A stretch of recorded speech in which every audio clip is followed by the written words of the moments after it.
Now, I want to ask you guys a question. I want you guys to really think on this. I really want you guys to swallow this truth that I have for you. And it goes something like this, all right? Now, let's say that you wanted to become a fighter.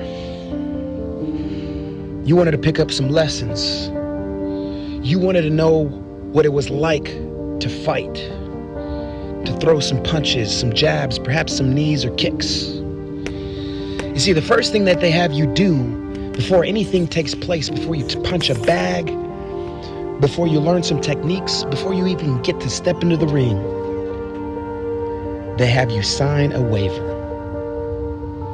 Now, a waiver is a set of terms and conditions.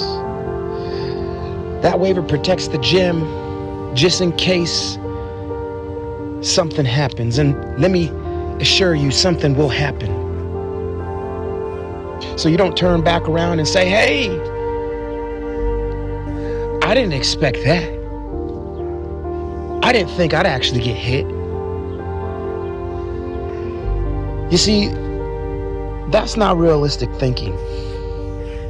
Every fighter knows before they step into the ring that they're going to get hit. They're going to get some bruises, some welts, perhaps cut. I don't know a fighter that has ever stepped into a ring and has not expected to some degree to get hit, to get some bruises, to get injured.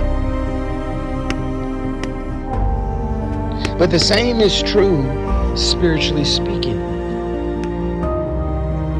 If you're a follower of Jesus Christ, you're going to get bruises, you're going to get hit, you're going to get hurt. There's going to be some damage done, not just on you, but on the enemy too. So I want you to remember this.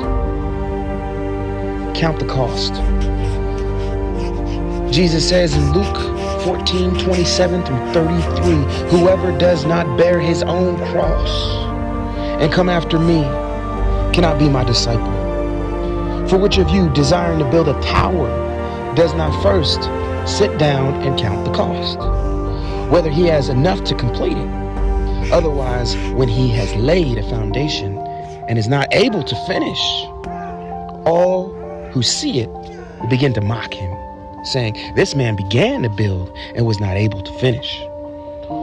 Or what king going out to encounter another king in war will not first sit down and deliberate whether he is able with 10,000 to meet him at war with 20,000? If not, while the delegation he asks of terms of peace. So therefore, any one of you who does not renounce all that he has cannot be my disciple. You see, we've got Christians who don't want to be persecuted. That's like a fighter that doesn't want to get hit. A fighter who doesn't want to get hit is not a fighter. They only think they are. A Christian who doesn't want to be persecuted is not a Christian. They only think they're a Christian.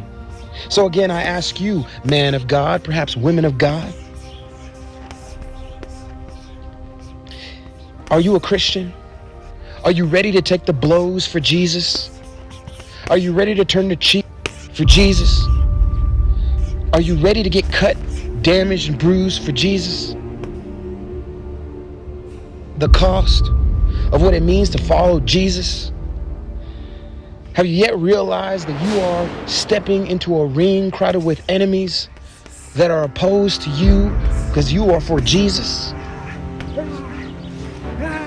And their only goal in life is to destroy you and to keep you knocked out.